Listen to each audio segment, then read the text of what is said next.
The Spiritual Journey of Alejandro Jodorowsky. Chapter 3. A Surrealist Master.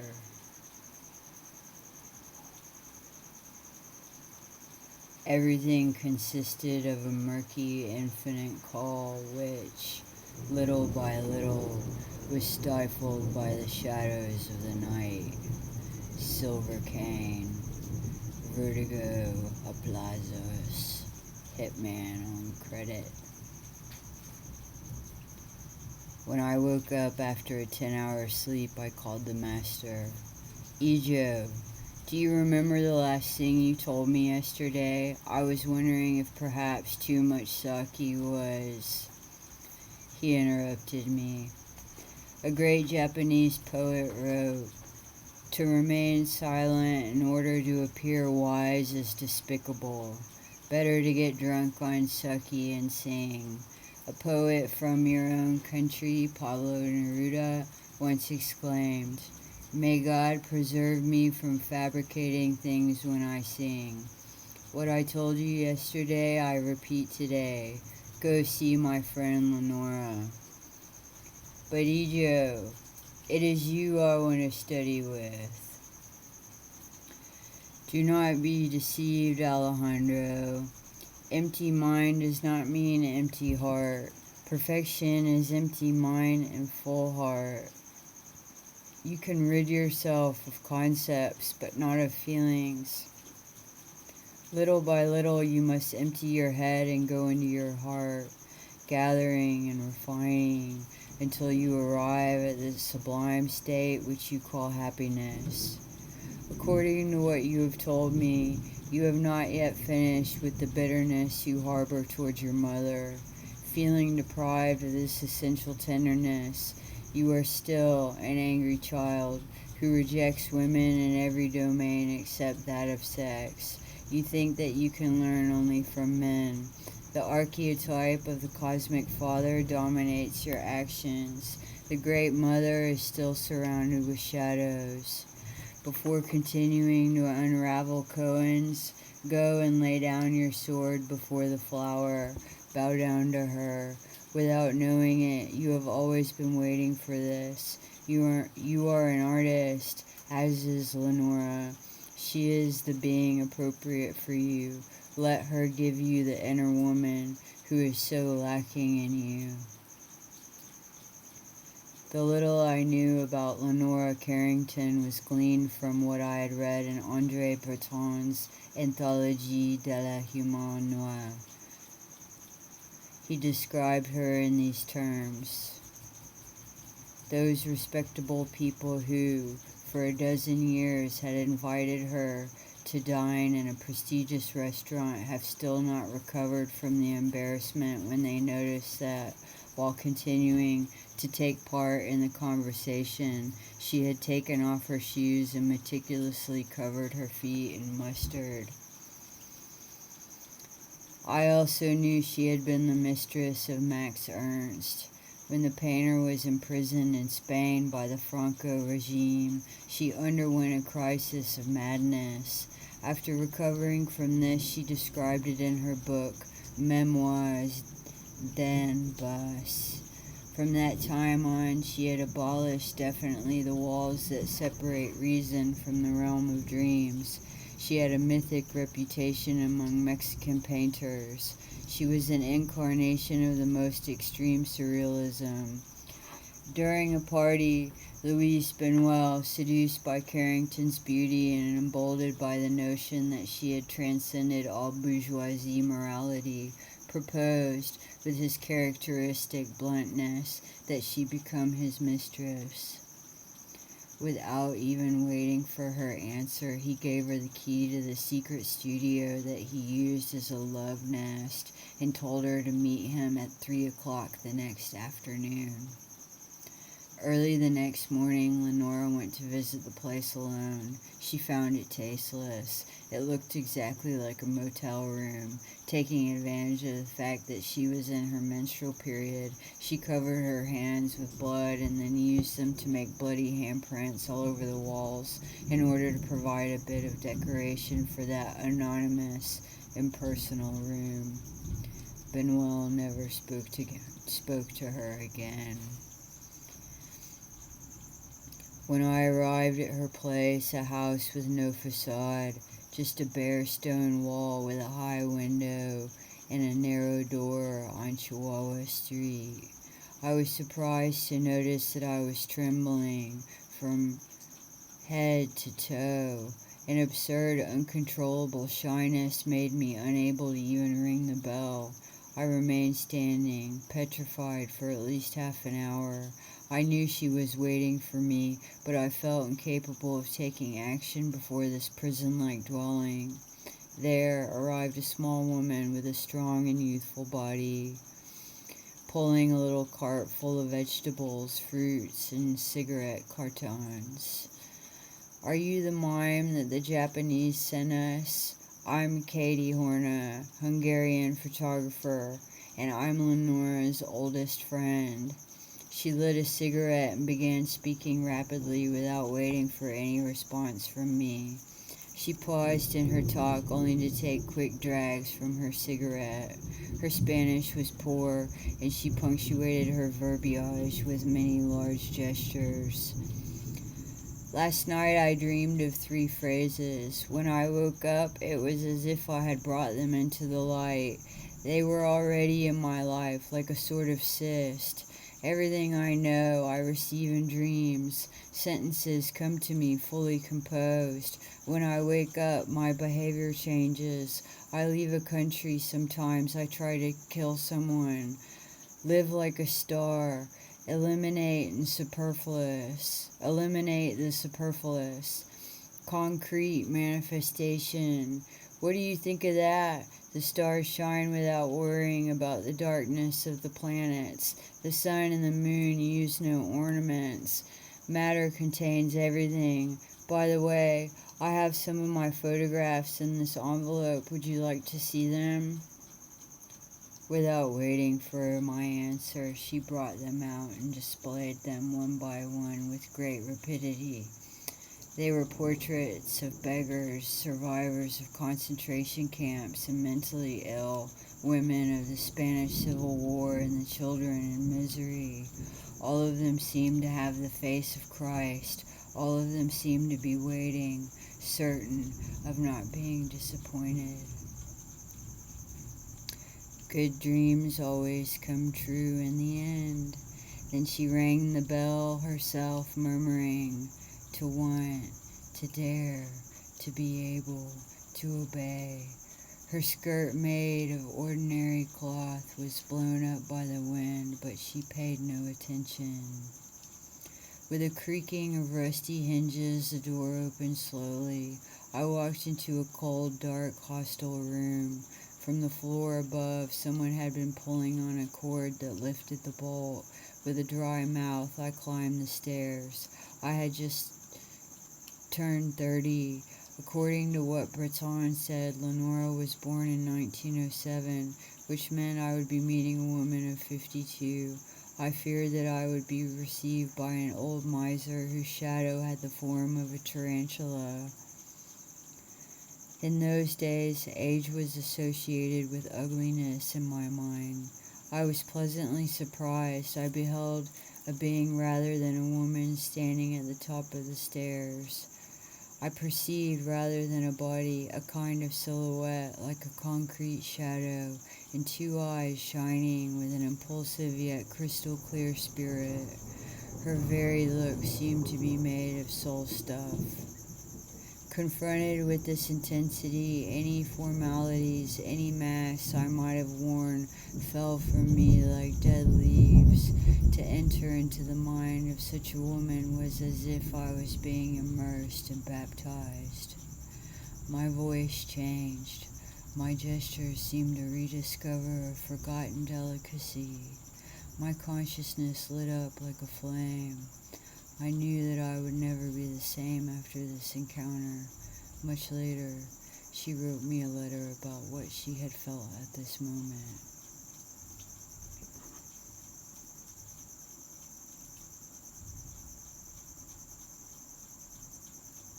The letter. You knew Leonora was home. You came to have tea with the suspicion that it would be a terrifying experience. You washed your hands 3 times more than you normally do. You wondered why you were going to see this starchy, powerful woman who made you afraid.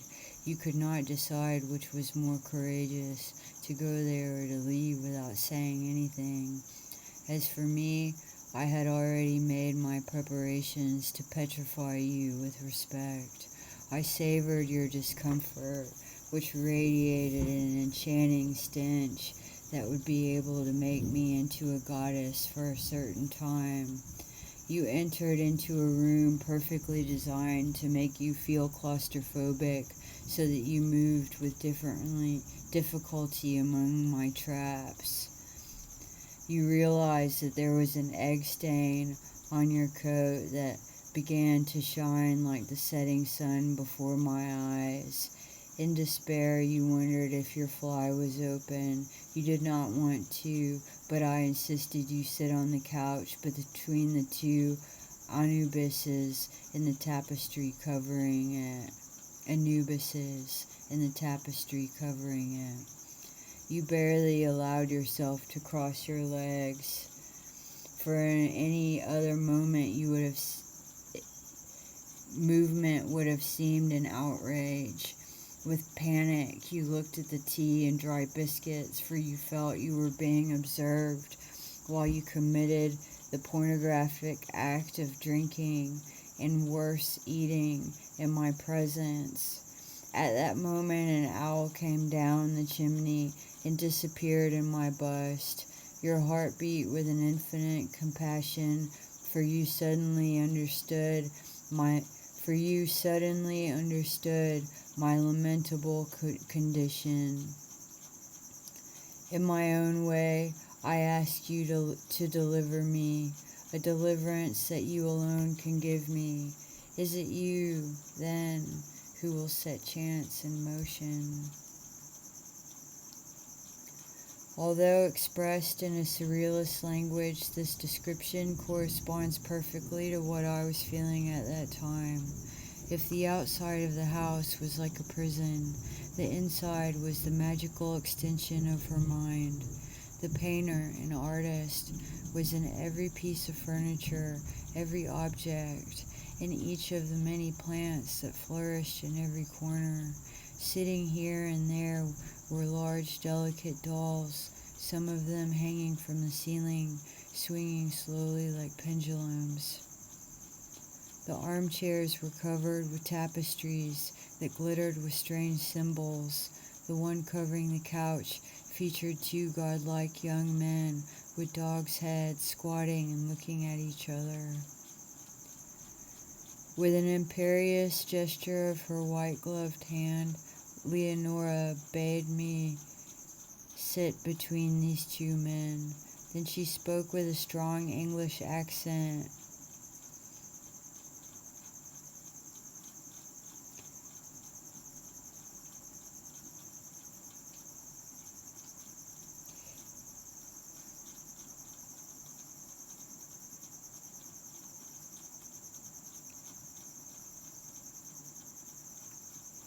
Ijo told me that, among other things, you are a mime teacher. I want you to show me how you move. This will help me to know you better. At that very instant, I realized that this artist wore absolutely no jewelry, no necklace, rings, earrings, or watch. She wore no makeup, and her dress was a simple black tunic. Before such a presence that was shorn of any ornament. To engage in pantomime seemed vain, infantile, and vulgar. The idea of demonstrating some stereotypical mime technique, such as carrying a weight, pulling a rope, walking against the wind, creating imaginary objects or spaces with my hands, or simply walking like a robot made me ill at ease. I had the impression of being dressed in an old, useless overcoat. Thanks to my work with koans, I was able to purify my mind by emptying it of abstractions, but I knew that I must also empty my gestures of any sort of imitation in order to arrive at a purity of movement. I undressed, and in that otherworldly space where silence nestled in the very air, I began to move with no goal, one with my body, a union of flesh and spirit inspired by Leonora's eyes. I allowed myself to be possessed by movement. I have no idea how long it lasted, a minute, an hour. I had found the place, and I knew the ecstasy of freedom from the domination of time. Suddenly, I fell upon the couch, drowsily, as if waking from a deep sleep. I began to dress. Smiling, she whispered, "Silence. Let us not disturb the mystery." Then, walking on tiptoe in order to avoid making noise, she left and returned with 2 glasses of tea and some biscuits. She sipped the drink, which was sweetened with honey. Then she lifted her tunic, which covered her down to her ankles, and showed me a small wound on her calf. With the teaspoon, wearing the childlike expression of a sorceress, she scraped the scab away from the wound and let the spoon fill with blood. She brought it carefully over to me without spilling a drop, emptied the red liquid into my glass, and bade me to drink it. I sipped it with the same slowness and attention I had learned in the Japanese tea ceremony. Then, rummaging in an oval box, she pulled out a small pair of scissors and cut my fingernails as well as a lock of my hair. She put them all in a tiny sack that she hung around her neck. "You will return," she said. For a long time we sat in silence. I was broken by the footsteps of her 2 children, Gabby and Pablo. Actually, it would be more accurate to say that the silence was completed. These 2 children belonged fully to the strange world of the artist. There was nothing abnormal about them, but they were different, as beautiful and incomprehensible as their mother's paintings. They each sat on one side of me, directly upon the Nunubuses. They showed me no surprise at my presence and acted as though they had always known me. The thought occurred to me that I was their brother, for the same blood now circulated in my veins and in theirs. While the children devoured the biscuits, Leonora gave me a key to the house. As I walked down the stairs, she said from above me, as a sort of goodbye,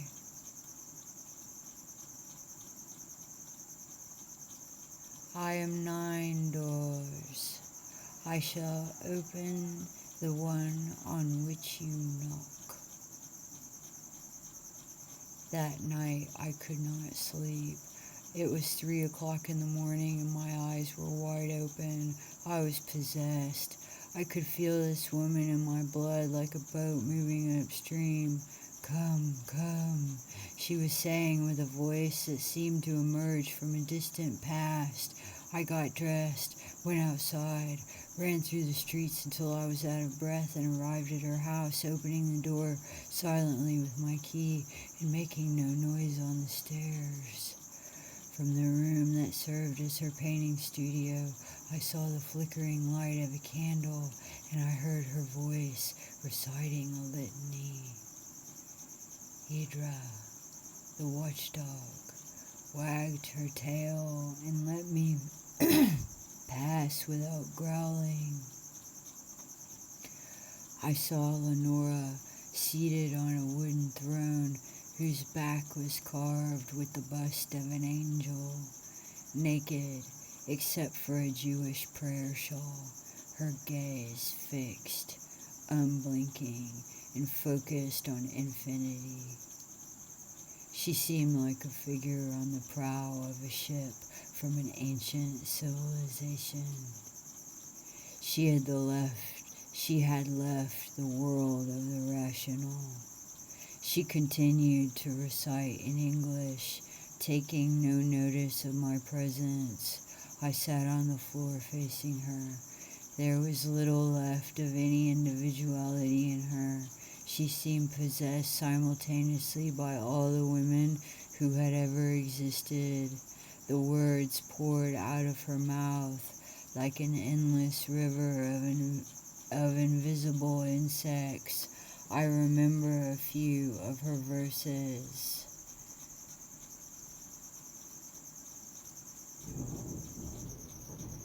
The eye that sees 9 different worlds and tells the tale of each. Anuba, who saw the guts of Pharaoh, embalmer, and outcast. The lion goddess, who ate the ancestors and churned them into gold in her belly.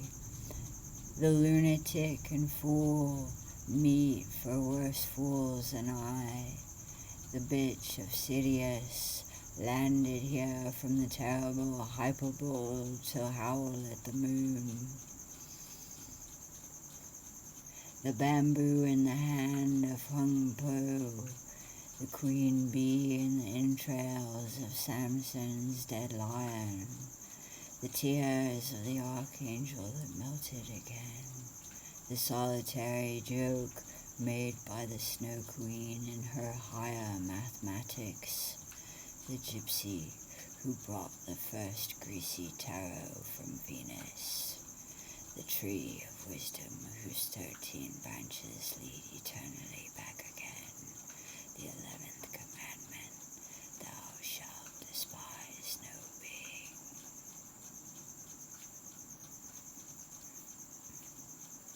I barely noticed Chiqui's arrival. He wore the same Spanish beret that was on his head day and night, and he was dressed in pajamas with vertical stripes like a concentration camp uniform and house shoes shaped like rabbits' heads. I noticed that he had broad shoulders and looked Jewish, Hungarian, Russian, Lithuanian, Polish. With the air of a well-trained dog and never acknowledging my presence, he placed his large hands on Lenora's fragile shoulders and with infinite tenderness lifted her slowly and led her, step by step, into the bedroom. I could see him making her lie down on a wooden bed that was higher at the foot than at the head. Then Chicky went to lie down in another bed. Stretched out on her back, Leonora continued to murmur her interminable incantation until she drifted off to sleep.